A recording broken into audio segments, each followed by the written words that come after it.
Hola, ¿qué tal? ¿Cómo están? Bienvenidos a Gilberto Brenis Live. Me da muchísimo gusto saludarles. Gracias por acompañarnos. Espero que se queden con nosotros a lo largo de los próximos 30 minutos porque estaremos platicando de dos temas que espero resulten de interés. Primero estaremos hablando de la movilidad con perspectiva de género. ¿En qué consiste? Bueno, lo estaremos aprendiendo en unos segundos y más adelante, en el segundo bloque, estaremos hablando del bienestar integral. Así que tenemos programa completo. Ojalá que puedan estar con nosotros. Y algo importantísimo también, pueden estar en contacto a través de las redes sociales para que así nos envíen todas sus sugerencias y comentarios. Están apareciendo en pantalla en este momento. Comenzamos el programa. Me da muchísimo gusto darle la bienvenida al programa. Es la primera ocasión que tengo la oportunidad de platicar con ella. Mi querida Liz Mejorada, ¿cómo estás? Qué gusto verte, Liz. Hola, ¿qué tal? Muy buenas tardes. Muchísimas gracias pues por la invitación y de verdad que es un gusto estar en este programa. Oye, pues vamos a platicar de un tema que en Puebla está teniendo pues mucho movimiento últimamente, que es precisamente la movilidad, pero creo que sí es importante cuando se habla de un tema tan grande como es la movilidad, pues también tomar ciertas aristas porque cada persona tiene necesidades diferentes, ¿no? Y en el caso de la movilidad con perspectiva de género, creo que es definitivamente algo que te voy a ser muy sincero, Liz, yo nunca lo había pensado hasta que me sugeriste este tema y la verdad es que me puse a pensar sobre ello y dije, caray, nunca me había pasado por la cabeza. Sí, totalmente. Creo que es uno de los temas en los que difícilmente prestamos atención, pero que sin duda forman parte bien importante de los traslados día a día. Todos los días las personas se trasladan en diferentes puntos, de un punto hacia otro, pero sí hay diferencias en cuanto a los traslados dependiendo si son personas adultas mayores, si somos jóvenes, si somos mujeres o si somos a lo mejor hombres trabajadores. Entonces, así como ya se comienza a hablar sobre el Sistema Nacional de Cuidados o sobre los cuidados justamente o la perspectiva de género, la movilidad se tiene que ver también desde ese punto de vista, porque como bien lo dices, hay muchas aristas, no todas las personas nos movemos igual y mirarlo con perspectiva de género es mirar otro apartado en el cual las personas se están moviendo. Ahora, algo que me llama la atención también es que me imagino que el sector femenino de la población tiene necesidades especiales y también retos que tienen que enfrentar en el proceso de movilidad. En tu experiencia, ¿qué es precisamente lo que el sector femenino pide normalmente cuando hablamos de pues requerimientos en cuanto a movilidad? Pues justamente hay varios temas que se solicitan. Creo que dijiste como un punto que es clave y es justamente hablar sobre las necesidades que se tienen. Las personas tenemos diario necesidades de movernos hacia un punto, por ejemplo, y creo que en ese sentido la necesidad de las mujeres pues recae en varios temas, ¿no? Uno es, desde luego, combatir, por ejemplo, el acoso y la violencia que se vive en el transporte público, en los trayectos. Es uno de los temas que constantemente pues estamos hablando más porque desgraciadamente vivimos mucha violencia y para mal pues no tenemos actualmente ninguna sentencia en el estado de Puebla por acoso, por ejemplo, en el transporte público. Esa es una de las necesidades. Otra, por ejemplo, es que frente a los asaltos, por ejemplo, la violencia en el transporte, pues también las mujeres son vulnerables, ¿no? Las mujeres que salen de los trabajos, por ejemplo, muy tarde, o las estudiantes que se levantan temprano. En algún momento me tocó acompañar a varias compañeras, por ejemplo, de la UAP, que habían sufrido incluso intento pues, de, de que las querían secuestrar, ¿no? O sea, les querían levantar en diferentes unidades motorizadas. También, por ejemplo, hay compañeras en el lado de la UAP que desgraciadamente sufren acoso mientras se van trasladando hacia la universidad, acoso por parte de hombres que incluso las van siguiendo, ¿no? En sus automóviles. Y pues esto obviamente afecta a los traslados, ¿no? Y cuando lo miramos desde otros espacios, como por ejemplo son los cuidados, las mujeres en su mayoría, quienes deciden maternar o quienes deciden cuidar a otra persona, pues también tienen que, se ven afectados sus traslados porque tienen que llevar a sus hijos o hijas a la escuela, tienen que ir por algún familiar que a lo mejor esté hospitalizado, tienen que moverse más veces al día para poder ir al mercado, para poder ir a comprar insumos para cocinar, o sea, todo lo que tiene que ver con cuidados. Entonces, por ejemplo, si una mujer tiene al día 4 viajes en transporte público, el que suba el precio del transporte afecta más a las mujeres que, por ejemplo, a los hombres que no se dedican a las labores de los cuidados y entonces solamente van a hacer su trabajo y de regreso. Pero la mujer tiene que salir, ir a dejar al niño, a la niña al kinder, a la primaria, irse a su trabajo, regresar, ir a lo mejor a hacia el mercado, hacia alguna tienda y luego ir por el niño a la escuela y luego hasta su casa. Entonces, estos traslados se vuelven muy complicados, se vuelven muy diversos porque las necesidades son diversas y es una obligación del Estado pues poder garantizar y sobre todo como sociedad hablar más sobre esto. Creo que has tocado un tema muy importante que es precisamente la seguridad, el poder garantizar el que se puedan transportar de una manera segura. Y mientras te escuchaba, estaba pensando en esta iniciativa que hace muchos años se inició o dio comienzo en la Ciudad de México, ¿no? De tener en el metro vagones especiales, ¿no? Para que las mujeres puedan viajar de una manera más segura sin tener que estar, pues, en donde estamos los hombres normalmente, ¿no? Y que son ahí luego unos empujones y la verdad no es nada seguro. Y de alguna forma, pues esto planea hasta cierto punto una idea de que sí se debe de proteger y separar, ¿no? Al sector femenino y sobre todo también a los niños, ¿no? Personas de la tercera edad quizá, porque evidentemente son mucho más vulnerables y a final de cuentas, en este momento, al menos en Puebla, no existe ese tipo de separación o ese tipo de cuidado. Sé que se está trabajando en una ley de movilidad, ¿no? Y que se está trabajando en diferentes puntos importantes en el estado, pero ¿esto viene incluido, Liz? Pues como tal, no.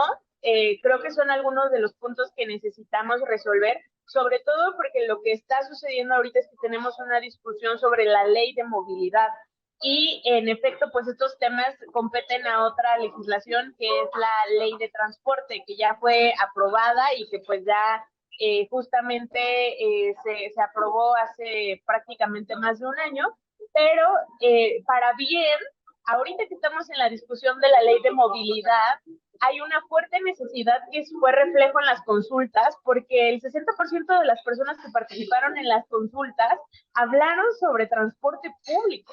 Aunque bien la consulta era sobre movilidad en otro sentido, ¿no? Desgraciadamente, porque se quiso hacer esta separación, que muchas personas no estábamos a favor, hoy pues son uno de los temas que necesitamos tocar más para también reformar la ley de transporte. En efecto, en la Ciudad de México se tiene esta separación de los vagones, ¿no? Entre hombres y mujeres. Es una política que han defendido las mujeres por muchos años, que ha sido bastante efectiva. Desgraciadamente en la ciudad de Puebla, pues no se ha podido tener este esquema, por lo menos en el transporte rápido, que es en este caso el ruta, y esto pues corresponde justamente a que por parte del Estado pues no se le ha puesto a la atención debida a la movilidad urbana sustentable con perspectiva de género. Una de las cosas que yo te podría decir ya pensando en las soluciones es que necesitamos hacer un estudio origen-destino, porque el día de hoy no sabemos cómo se están moviendo las mujeres en el estado de Puebla, cuáles son sus necesidades, cuál debería de ser la oferta de transporte público, cuántas mujeres en el estado, por ejemplo, en la zona metropolitana, tienen bajo su mando pues algún tema de cuidados. Son datos que nos hacen falta y por eso necesitamos que se etiquete presupuesto para hacer un estudio origen-destino, porque si no tenemos datos no podemos empezar a hacer política pública. Eso es muy cierto, es necesaria la información y por supuesto la inversión para que pueda obtenerse porque no es cualquier cosa. La verdad es que tener un conocimiento muy profundo de cuál es este origen destino, como tú lo mencionas, de las mujeres, al menos en Puebla, sí es importante el tener y dedicarle sobre todo el tiempo porque me imagino que se necesitaría una muestra bastante importante para tener realmente un pulso muy certero de lo que se necesita y poderlo implementar, ¿no? Sí, desde luego, y creo que también abonando al tema de los datos, hace unos meses se publicó una encuesta nueva que hace el INEGI, que es justamente una encuesta sobre cuidados para el Sistema Nacional de Cuidados, es la encuesta nacional para el Sistema de Cuidados, Y en esta encuesta señalan, me parece muy interesante, que cerca de 58 millones de personas en México somos susceptibles a algún tipo de cuidado. ¿Esto qué quiere decir? Que 58 millones de personas entre infantes, personas adultas mayores que necesitan cuidado, personas que están enfermas, que tienen algún tipo de discapacidad, o incluso personas que son víctimas de un siniestro vial, alcanza una cifra de 58 millones, lo cual es equivalente casi al 50% de la población que necesita algún tipo de cuidado por parte del Estado, por parte de otra persona. Y esos cuidados de esas 58 millones de personas requieren movimiento, es decir, requieren que otra persona se traslade hacia un punto para poder ejercer esta parte de los cuidados.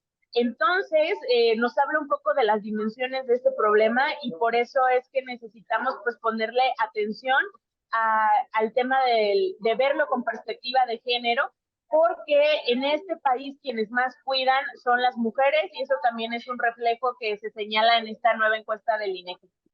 Siempre es importante cuando se plantea este tipo de problemas el ver qué es lo que se está haciendo en otras partes del mundo, ¿no? Analizar qué es lo que nos puede servir. En tu experiencia, Liz, ¿en qué partes del mundo se ha trabajado sobre este tema y se tienen buenos resultados? Pues, por ejemplo, tenemos en América Latina diferentes proyectos que le han apostado justamente a tener una movilidad con perspectiva de género. Yo sí hago un llamado, por ejemplo, no a creer, porque es lo que creen las funcionarias, que con los asientos rosas se combate todo el tema de la violencia. Y eso no es suficiente. O sea, es ver de manera muy pequeña un problema que es enorme. Esto pues requiere justamente de una inversión pública transversal, porque para poder hablar justamente de movilidad y cuidados necesitamos diferentes aristas. Un ejemplo, por así decirlo, es que en Francia, estrictamente en París, la alcaldesa Anne Hidalgo ha implementado una nueva propuesta que se llama ciudades de 15 minutos o ciudad de 15 minutos. ¿Eso qué quiere decir? Que ella espera que la ciudadanía en París pueda tener caminando a 15 minutos un hospital, una escuela, un supermercado, es decir, hacer que la planeación urbana sea cómoda, sea eficiente para las personas, porque si también tenemos que pasar grandes tiempos de traslado en el transporte público, por ejemplo, es por una pésima planeación que tenemos, es por tener los servicios públicos concentrados solamente en una zona del estado, en una zona de la ciudad, es porque tenemos desarrollo inmobiliario en donde tenemos ciudades dormitorio, donde la gente solamente llega a dormir y eso pues se vuelve un problema. Entonces, creo que este tipo de aplicaciones son bastante interesantes porque lo que pretenden justamente es reducir los tiempos de traslado y esto obviamente tiene un impacto positivo en las cuidadoras. Asimismo, por ejemplo, pues también necesitamos de otro tipo de políticas como tener mayores licencias de maternidad, mayores licencias de paternidad.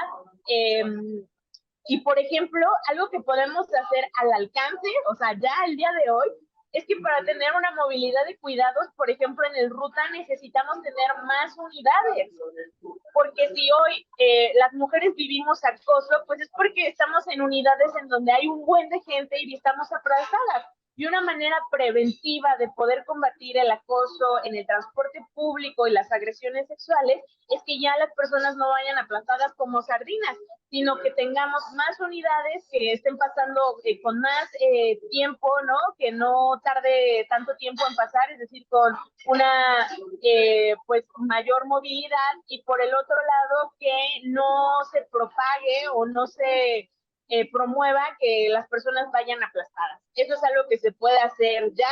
Y por el otro lado, creo que también hay mapas que se han hecho sobre violencia o sobre denuncias que han ocurrido en la ciudad de Puebla. Es decir, ya tenemos puntos rojos de atención a la violencia y ahí es donde desde el gobierno del estado se debería de priorizar, peatonalizar, hacer más rondines policíacos, por ejemplo, iluminar. Se combate mucho el acoso si se iluminan las calles con lámparas que sean peatonales, porque hay lámparas que son vehiculares y solo dan a los autos, pero necesitamos lámparas que sean peatonales y desde esa infraestructura también se puede combatir el acoso. Muy bien, Liz. Oye, pues muchas gracias. Gracias por toda la información. Si queremos contactarte en redes sociales, ¿dónde te encontramos? Me pueden encontrar en Twitter como Lisset.mejorada, en Instagram como Lisset Mejorada, y por ahí podemos estar en comunicación. Perfecto, Liz. Te mando un abrazo. Muchas gracias. Gracias, Liz. Vamos a hacer una breve pausa. En unos segundos estaré platicando con Amalia Osorio. Vamos a estar platicando sobre bienestar integral.